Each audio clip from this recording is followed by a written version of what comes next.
வணக்கம் நண்பர்களே. தந்தி டிவியினுடைய செய்தியின் தரம் வாசகர்கள் அறிந்தது.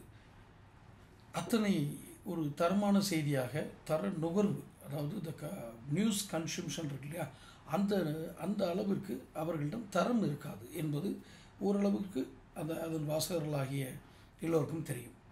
இருந்தாலும் அவர்கள் ஒரு சில நியூஸ் சொல்கிற விதத்துக்கு அடிமையானவங்க அந்த தந்தி டிவியை பார்ப்பாங்க அல்லது தந்தி பேப்பரை படிப்பாங்க.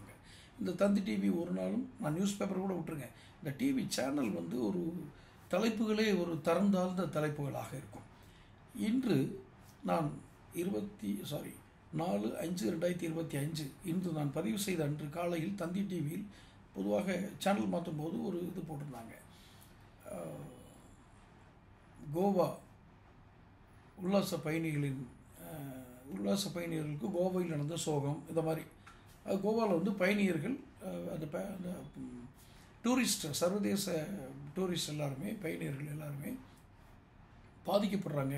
கோவாவில் இருக்கிற டாக்ஸி டிரைவர்னால, எஸ்பெஷலி டாக்ஸி டிரைவர்ஸ் அண்டு சில இடங்களில் கொடுக்குற ஒரு சில நிகழ்வுகள், இந்த கூபா டைவிங், அது மாதிரி வாட்டர் கேம்ப்ஸ் இருக்கு இல்லையா, இதில் ஏதோ குறிப்பிட்ட தொகை வாங்குகிறாங்க, ஆனால் குறைவான நேரம் தான் எங்களுக்கு இது பண்ணுறாங்க. அப்புறம் அடுத்து ஹோட்டல் அதிகமாக வசூல் பண்ணுறாங்க.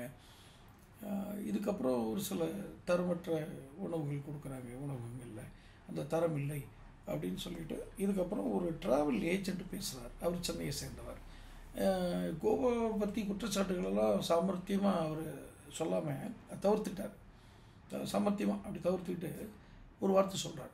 அதாவது கோவாவை விட மிக அழகான, ரம்மியமான ஏகப்பட்ட இடங்கள் வெளிநாட்டில் இருக்கிறது, கோவாவை விட நன்றாக இருக்கும் என்று கூறுகிறார்கள். இவர்களுக்கு நான் இந்த சொன்ன அத்தனை பேர், ஒரு ட்ராவல் ஏஜென்ட், ஒரு 4 பயணிகள், இவர்கள் அனைவரும் ஏதோ சொல்லி வச்சு சொன்ன மாதிரி அதில் ஒரு டாக்டர்னு ஒருத்தர் அவரை பூத்திட்டாங்க.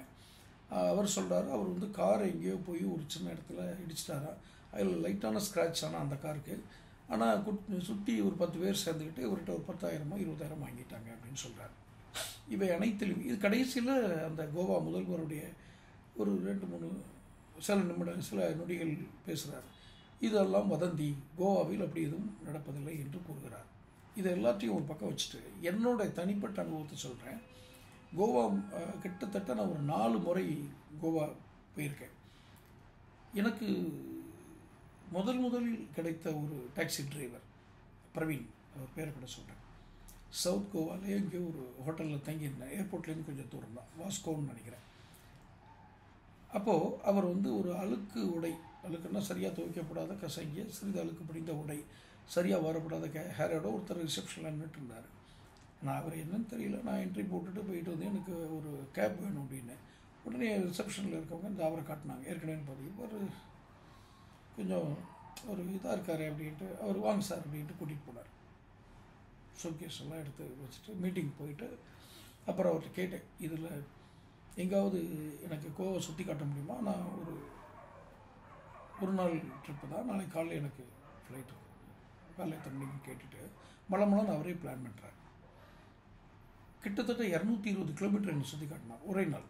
நான் சிங்கிள்ங்கிறதுனால, ரெண்டாவது ஃபேமிலியோடு போயிருந்தால் லேடிஸ் குழந்தைகள் இருப்பாங்க, அவங்களுக்கான உணவுக்கு நேரம் மற்ற நேரங்களுக்காக ஒதுக்க வேண்டியிருக்கும். இதில் அப்படி இல்லை, சிங்கிள் அப்படியே சுற்றி காட்டினார். முதல் இதிலேயே அவர் முதல் இடம் விசிட் பண்ணும்போதே என்னுடைய டேஸ்ட் என்னன்னு அவர் புரிஞ்சுக்கிட்டார். எப்படி அதனால் அதுக்கேற்ற மாதிரி இடங்களாக செலக்ட் பண்ணி கூட்டிகிட்டு போனார். இதர் இன் சவுத் அண்ட் நார்த்து. மொத்தமே கோவா 223 கிலோமீட்டர் தான் சொல்லுவாங்க சுற்றலும். ஆனால் நான் 220 கிலோமீட்டர் சுற்றணும் பண்ணிட்டேன்.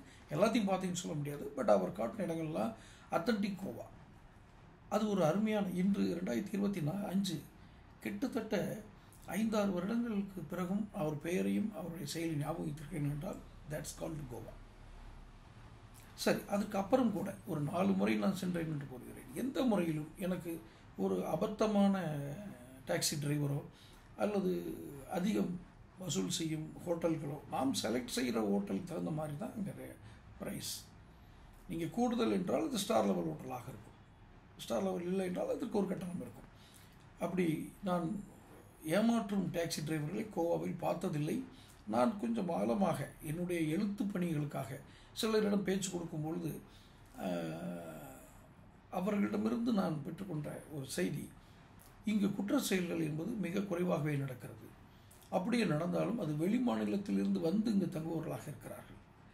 இந்த ரியல் கோன்ஸ், அதாவது கொங்கணி பேசக்கூடிய அந்த கொங்கன், அந்த கோவாவில் இருக்க கொங்கணி பேசக்கூடிய மக்கள், அந்த இடத்தின் பூர்வகுடி மக்கள் அத்தனை எளிதாக இல்லை, அவர்கள் தவறுகள் செய்வதில்லை, குற்றத்தில் ஈடுபடுவதில்லை. காரணம் என்ன? இது ஒரு இன்டர்நேஷ்னல் டூரிஸ்ட் பிளேஸ்.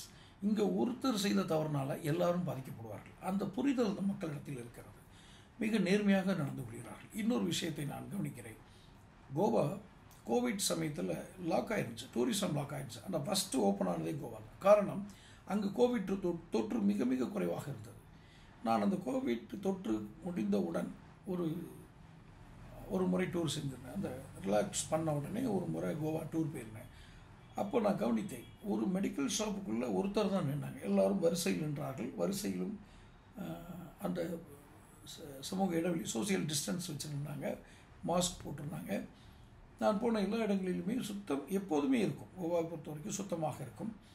ஸோ அந்த கோவிட்டை அதிகமாக பரவ விடலை. அதிகமான என்ன, ஒரு நார்மலாக தான் அது பரவல். சில நேரங்களில் பதிவே ஆகாமல் இருந்திருக்கிறது. காரணம், அவர்கள் தங்கள் தொழிலை புரிந்திருக்கிறார்கள். தங்கள் தொழிலின் ஆதாரம் என்ன என்பதை புரிந்திருக்கிறார்கள். இவ்வளவு புரிதல் உள்ள மக்கள், இத்தனை புரிதலோடு இருக்க மக்கள் தவறாக நாம் எதையும் செய்துவிட்டால் அந்த தவறினுடைய முழு தாக்கமும் நாம் கோவா முழுக்க பரவும். இப்போது ஒரு கூறுகிறார் இல்லையா தந்தி டிவியில், மேபி அவங்க யாராவது ஒருவரால் ஏமாற்றப்பட்டிருக்கலாம், ஆனால் அதுவும் நம்ப தகுந்ததாக இல்லை. அவ்வளோ ஆதாரங்களோடலாம் சொல்லவில்லை, போகிற போக்கில் சொல்கிறாங்க. அது ஏதோ ஒரு நிகழ்ச்சி, அந்த சுற்றுலா ஏற்பாட்டாளர் ஒரு கடைசியில் பேசுகிறார், கோவாவை விட அழகான இடங்கள் வேறு நாடுகளில் இருக்கிறது என்று அவர் வியாபாரம் செய்கிறார். ஏனென்றால் கோவா ஒவ்வொரு முறையும் பயணிகளை ஈர்த்துக்கொண்டே இருக்கும். த ரிப்பீட்டட் விசிட்டர்ஸ் அங்கே அதிகம். இவர்கள் ஏதோ சொல்கிறார்கள் 69% குறைந்து விட்டது என்று. நான் அப்படி நினைக்கவில்லை. காரணம், அங்கு புத்தாண்டு கொண்டாட்டங்களோ வருடம் முழுவதும் கொண்டாட்டம் இருக்கக்கூடிய இடம். காலமாற்றத்திற்கு எல்லாம் உட்பட்டவைகள் தான். நான் அறிந்தது ஒரு 5-6 வருடங்கள் என்றால், அதற்கு பின்பு அதில் ஏதேனும் காலமாற்றங்கள் ஏற்பட்டிருக்கலாம். அதுக்கு அந்த காலமாற்றங்களோ அந்த விதமான ஒரு திடீர் தாக்கங்களினாலோ அங்கு ஒரு மாற்றங்கள் வந்திருந்தால், என்னை அறியாமல் வந்திருந்தால், அந்த செய்தி எனக்கு இன்னும் சேரவில்லை. ஏனென்றால் தந்தி டிவி சொல்கிறதை வச்சு நான் சொல்கிறேன். தந்தி டிவிக்கு அங்கு இன்னொன்று தெரிந்து கொள்ளுங்கள், அங்கு ஒரு அமானுஷ்யமான ஒரு உணர்வு, அமானுஷ்யம்னா பயந்து போய் பேய் பிசாசு அந்த மாதிரி இல்லை, உங்களை அறியாத ஒரு உலகத்துக்குள் ஒரு சில பகுதிகள் கொண்டு செல்லும். அங்கு என்ன அப்படி ஒரு சக்தி நிறைந்திருக்கிறது என்று தெரியாது. ஆனால் கோவா முழுக்க த பீஸ் ஆஃப் ரிதம் என்று சொல்வார்கள். அமைதியின் மெல்லிய இசை, அமைதி மெல்லிய இசையாக எங்கும் ஒலித்து கொண்டே இருக்கும். அதுதான் கோவா. தந்தி டிவி மீண்டும் தன் செய்தியை ஒரு முறை பரிசீலனை செய்து கொள்ளட்டும். அடுத்தடுத்த வீடியோக்களை சந்திப்போம். சேனல் சப்ஸ்கிரைப் பண்ணுங்கள், நோட்டிஃபிகேஷன் பில் பதிவு பண்ணுங்கள். நன்றி.